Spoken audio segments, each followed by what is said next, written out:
Dans la nuit du 23 au 24 septembre 2024, aux environs de 2 heures du matin, les éléments de la brigade criminelle d'Agblan-Gandan ont fait irruption au domicile de M. Oswald Omeki, qui s'y trouvait avec M. Dieudonné Tevoa-Edré. Il s'y a de préciser que les deux personnalités sont connues, amies de longue date. Alors, une fois dans la concession, les policiers sous les ordres du commandant de la dite brigade, présents sur les lieux également, se sont directement dirigés vers l'un des véhicules de M. Omeki en stationnement dans son garage. Ils ont procédé à la perquisition du dit véhicule et y ont découvert des numéraires qu'ils ont saisis. La police n'a plus effectué quelques autres fouilles après la découverte des numéraires avant de conduire Malou Militari, M. Omeki et M. Tevoa-Edré dans les locaux de la brigade criminelle d'Agblan-Gandan.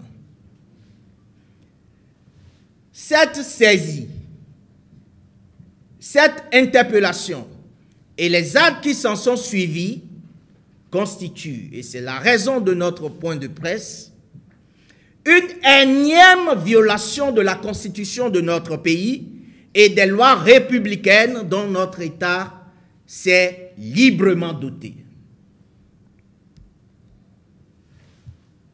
Sur le caractère anticonstitutionnel et illégal des perquisitions et de la saisie des numéraires intervenus, nous voudrons vous indiquer que dans la droite ligne des dispositions de l'article 20 de la Constitution béninoise, le Code de procédure pénale, en son article 53, interdit toute visite domiciliaire, perquisition et saisie au-delà de 21 heures et avant 6 heures, précisément pour des faits d'atteinte à la sûreté de l'État tels que reprochés à M.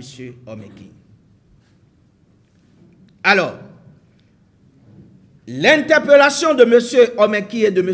Tevoa-Edré dans la nuit du 23 au 24 tel que indiqué ci-dessus est également manifestement illégale.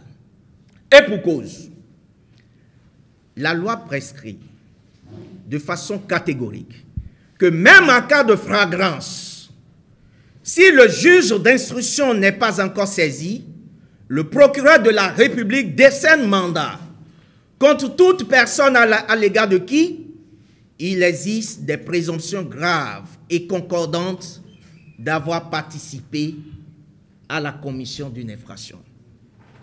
Or, M. Omeki et M. Tevoa-Edré n'ont jamais auparavant fait l'objet d'une convocation de la police à laquelle ils n'ont pas déféré, pas plus qu'ils ne sont actuellement visés par un mandat d'amener ou d'arrêt. Par la suite, poursuivant l'illégalité contre M. Oswald Omeki et M. Dieudonné Tevoa-Edré,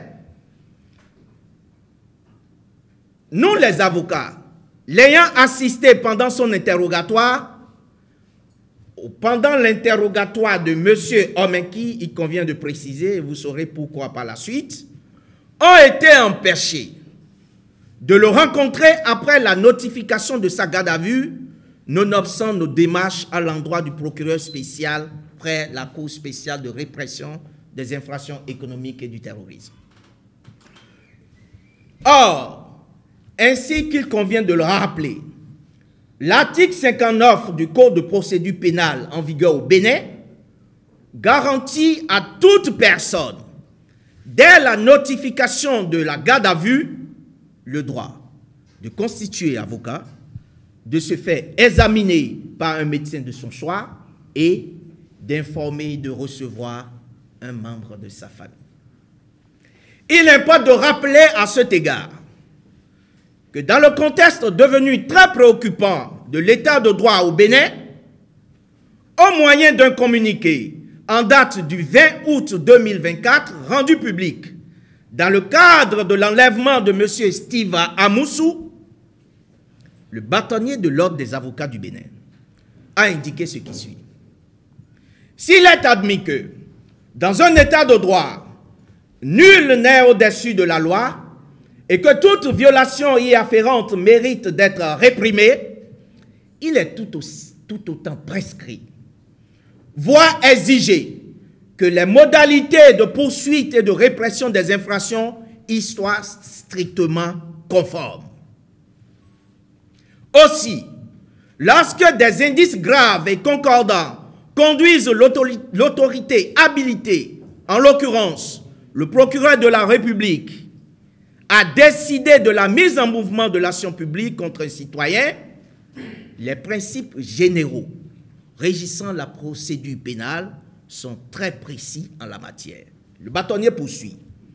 Pour les besoins de la poursuite de l'infraction, les textes prescrivent que l'officier de police judiciaire adresse une convocation à la personne mise en cause. Si l'intéressé ne répond pas à la convocation de l'officier de police judiciaire, celui-ci doit s'adresser au procureur de la République qui prendra des dispositions requises afin que soit délivré contre celui-ci, selon le cas, un mandat de comparution, un mandat d'amener et un mandat d'arrêt.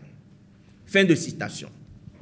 Le bâtonnier de l'Ordre des avocats rappelle enfin à cette même occasion, très opportunément, que l'Ordre des avocats du Bénin, préoccupé par cette situation, invite les autorités de poursuite judiciaire à faire preuve de lucidité en se comportant comme de vrais professionnels, uniquement guidés par le respect scrupuleux de nos lois pour la garantie de la démocratie et de l'état de droit.